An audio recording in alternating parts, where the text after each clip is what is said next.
I am fuming. Us vegans used to have a monopoly on crystal girls. Vegans basically invented crystal girls, and the meat industry has slowly but surely been appropriating the crystal girl aesthetic. You know what I'm talking about? This kind of aesthetic. I live in the West Country, we have a lot of crystal girls here. And crystal guys, I guess, is really mainly a feminine interest, to be honest. The archetypical crystal girl is Phoebe Buffay. She's a hippie, she wants to free Tibet, she's into aromatherapy, and of course, she's a vegetarian. Crystal girls are into crystals because, despite no basis in science, they have very powerful vibes. And that's exactly what the meat industry is into as well.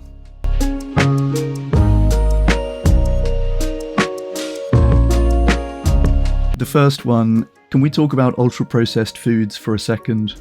Do you avoid ultra-processed foods? Yeah. Since when was it scientific to talk about foods being unhealthy because they're processed? Have we lost the plot? We've got people giving themselves food poisoning because they've gone back to raw milk because they think it's healthier because it's less processed. It's mad. We've got people looking at plant-based meat products and saying that must be unhealthy because it's processed. Meanwhile, they're literally gulping down chunks of dead beast which are known to be associated with heart disease and cancer. Yeah, that's right, plant-based meat, despite being ultra-processed, is healthier than meat from animals. Some of the reasons given for why ultra-processed foods are unhealthy are their high calorie density, high fat content, and low hunger satiation. All of these things specifically don't apply to plant-based meat, which has a lower calorie density, lower fat content, and higher hunger satiation compared to meat from animals. So how have we ended up with this vibe that plant-based meat must be unhealthy because it's ultra-processed? Well, because the meat industry paid millions of dollars to create that vibe.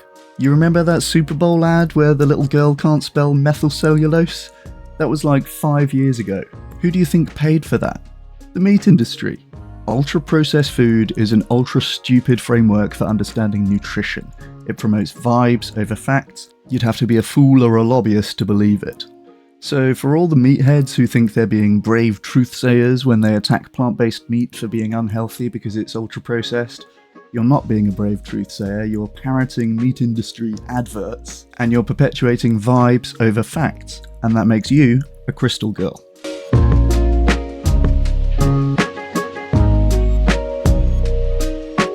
Oh my god, this is such an infuriating one. The meat industry has clearly got the word balance up on a big whiteboard somewhere.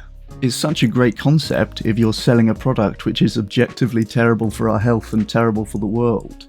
It always seems reasonable to be balanced, even on topics which don't really have a balanced set of facts. This enables the meat industry to say, hold on a minute, yes, we've got the saturated fat, the increase in cholesterol, the increase in heart disease risk, the increase in blood pressure, the increase in cancer risk, but hold on a second. Iron in red meat. So, let's be balanced. The AHDB has been playing this balance game for at least a couple of years. They did this campaign last year, Let's Eat Balanced, which ironically gave an extremely unbalanced set of facts about red meat. It was a marketing campaign. My company posted this response campaign, Let's Be Balanced, which pointed out some of the facts on the other side. This balance theme came up again this year in AHDB's report, Balancing Health and Sustainability. This is the report that we nuked on the basis of this extremely unbalanced table, and the AHDB ultimately had to edit that report and remove the table. This idea of balance has been introduced at the same time that they've introduced the idea that some people have a carnivore diet. This expands the Overton window to where normal people now have the impression some people have an all-meat diet, some people have an all-plants diet. It must be the balanced option to eat some of both. This leaves some people feeling that they must be able to eat large quantities of foods known to cause heart disease and cancer, as long as they also have some vegetables. That's not how it works. If you're having a bacon cheeseburger but you think it's healthy because you're also having a side salad, you're a meathead. You may as well be posting green smoothies on your Instagram on Sunday morning after spending Saturday night out getting wasted. Because that's crystal girl logic.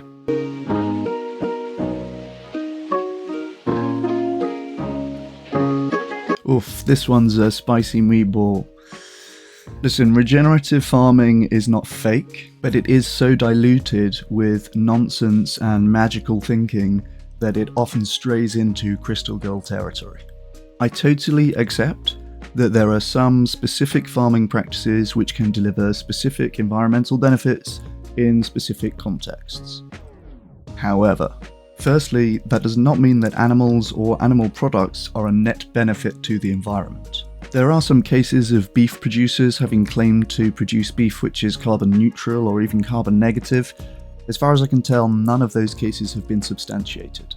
Yes, it is true that grazing cows can sequester some carbon in soil, but not enough to offset the methane that they produce. The carbon in the soil also reaches a saturation point, so while the methane production continues over time, the carbon sequestration doesn't. The very best methods of beef farming are not carbon negative, and they're not better than plant-based foods. The very best that you can say about them is that the best methods of beef farming are better than worse methods of beef farming. The second thing is that these systems cannot be scaled to meet current demand for meat. So if you're advocating for exclusively regenerative systems, you're advocating for about a 90% reduction in meat consumption. That's fine if you want to do that, but just don't vaguely gesture towards regenerative farming and then carry on eating as much meat as you want to. It's like saying, well, solar-powered planes exist, so it's probably fine for me to do these 30 quid flights to Benidorm. Are you going on a solar-powered plane? Well, probably not, but they definitely exist. So, you're a Crystal Girl, mate.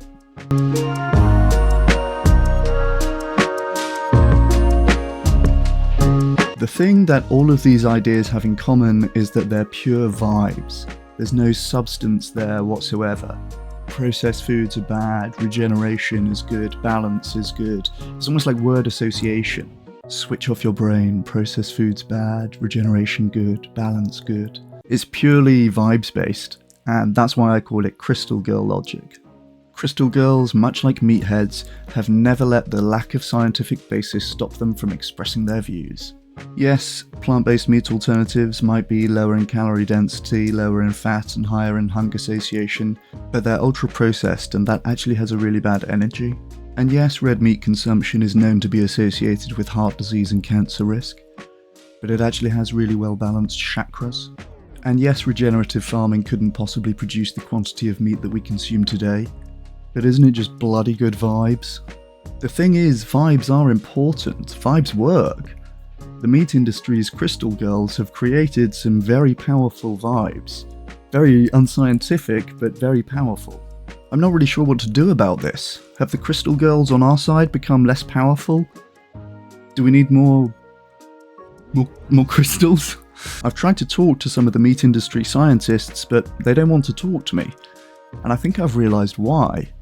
It's because they're doing the Crystal Girl thing too. If you don't know the story of the Dublin Declaration, it's essentially a document that creates a very strong vibe that meat consumption is okay, without making any specifically incorrect claims.